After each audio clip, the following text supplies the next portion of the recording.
अस्सलाम वालेकुम, welcome to my channel. आज मैं बनाने लगी हूँ भिंडी गोश्त। उसके लिए मैंने हाफ़ के जी भिंडी ली है और हाफ़ के जी ही मैंने चिकन लिया है और एक मीडियम साइज़ का प्याज लिया और 8 से 10 मैंने जवे लिए हैं लहसुन के और 3 टमाटर लिए हैं स्मॉल साइज़ के और एक छोटा टुकड़ा लिया है अदरक का। और इसमें जो मसाला जार डालेंगे वो ये हैं। मैंने काली मिर्च डालूँगी 1 टीस्पून, खुश्क धनिया पीसा हुआ डालूँगी 1 टीस्पून, खुश्क धनिया साबित डालूँगी 1 टीस्पून, साबित ज़ीरा डालूँगी 1 टीस्पून और हल्दी डालूँगी 1 टीस्पून और सुर्ख मिर्च पीसी हुई डालूँगी 1.5 टीस्पून। तो सबसे पहले मैं करूँगी कि भिंडी को फ्राई कर लूँगी जस्ट ऑयल डाल के, और इसमें आपने कुछ भी नहीं डालना, बस थोड़ा सा हमने इसमें नमक ऐड करना है। तो पहले मैं फ्राई करने लगी हूँ भिंडी। चलें प्रोसेस स्टार्ट करते हैं। एक पैन लिया है, इसमें मैंने 3 से 4 टेबल स्पून डालने लगी हूँ ऑयल के। ऑयल डालने के बाद मैं इसमें ऐड कर दूंगी भिंडी।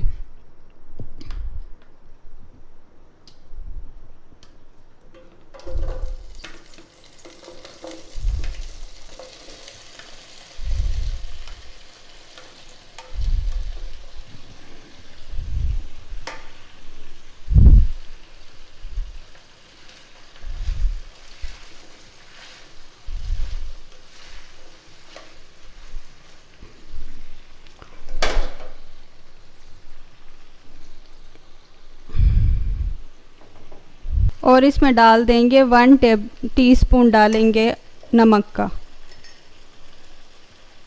ताकि भिंडियों में नमक का टेस्ट आ जाए।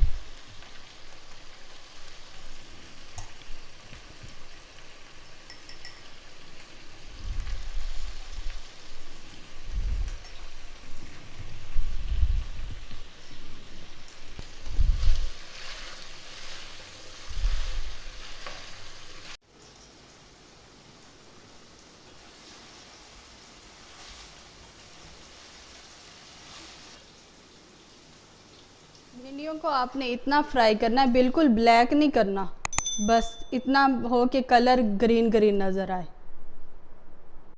अब मैं चिकन का सालन बनाने लगी हूँ। तो पहले हमने इसमें ऑयल डाल लेना है 3 टीस्पून। ज़्यादा ऑयल शामिल नहीं करना क्योंकि हमारा ऑलरेडी भिंडियों में भी ऑयल है पड़ा। इसमें सिंपली चिकन डाल देना आपने। पहले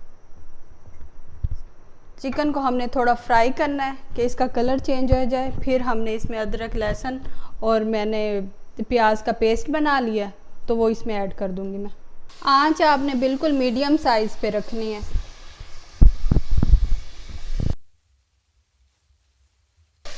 अब मैं इसमें पेस्ट ऐड करने लगी हूँ।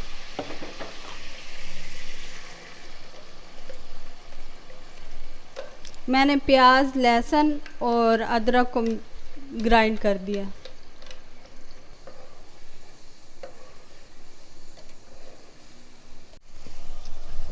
अब इसमें मैं डालने लगी हूँ 1 टीस्पून नमक का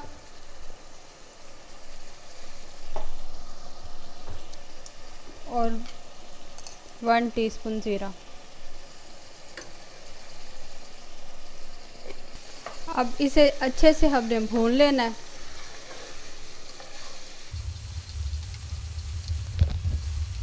दो से 3 मिनट आपने इसे अच्छे से भूनना है ताकि लहसुन की जो स्मेल है वो ख़त्म हो जाए।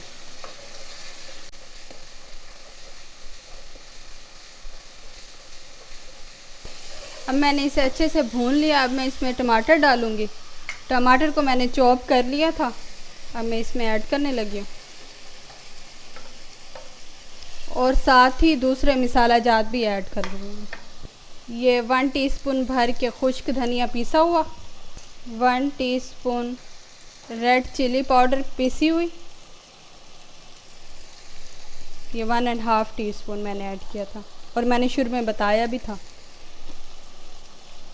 और 1 टीस्पून भर के हल्दी का ऐड कर दिया और 1 टीस्पून साबित खुश्क धनिया। बस इसे ऐड करने के बाद थोड़ा सा हमने मिक्स करना है और इसके ऊपर ढक्कन दे देना 3 से 4 मिनट, ताकि हमारे जो टमाटर है ना वो अच्छी तरह गल जाए। और आंच आपने बिल्कुल स्लो कर लेनी है। अब मैंने इसे अच्छे से मिक्स कर लिया। अब मैं इस पे ढक्कन देने लगी हूँ।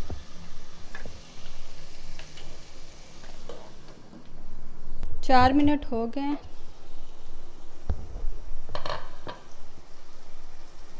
देखिए टमाटर हमारे अच्छे से गल गए हैं।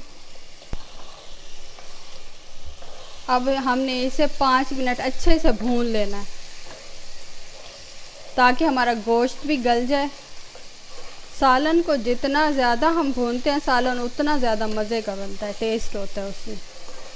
अगर हम जल्दी जल्दी उतार देंगे तो वो सालन का टेस्ट नहीं रहता, गोश्त अंदर से कच्चा रह जाता है और स्मेल सी हो जाती है। और साथ में आपको दिखाती चलूँ कि मैंने एक मीडियम साइज़ का प्याज लिया, उसे मैंने इस तरह बारीक काट लिया, और 4 मैंने मिर्चें ली थी ग्रीन चिलीज़ और उनको भी काट दिया।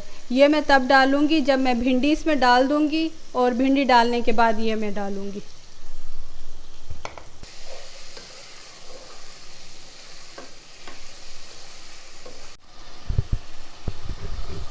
मैंने इसे अच्छे से भून लिया है। देखिए बहुत ही प्यारा कलर आया है। अब इस पे मैं इसमें डालूँगी भिंडियाँ जो मैंने फ्राई करके रखी थी।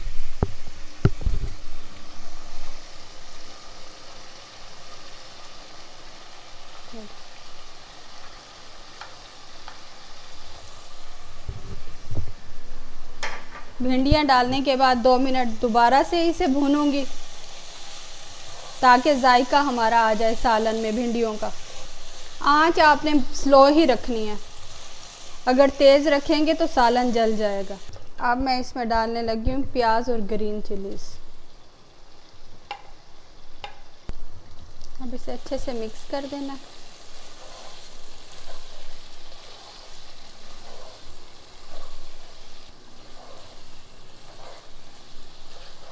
आप चाहें तो इसमें पानी भी ऐड कर दें, थोड़ा शोरबे वाली बन जाएगी, या ऐसे ही उतार दें। मैं ऐसे ही उतारने लगी हूँ। तो बस ये अब रेडी हो गई है। अब मैं इसे सर्विंग प्लेट में डालूँगी। भिंडी गोश्त रेडी है। आप इस रेसिपी को ज़रूर ट्राई कीजिएगा। अगर आपको अच्छी लगी है तो कमेंट्स करके ज़रूर बताइएगा, और अपनी दुआ में याद रखिएगा। मिलते हैं अगली रेसिपी के साथ। अल्लाह हाफिज़।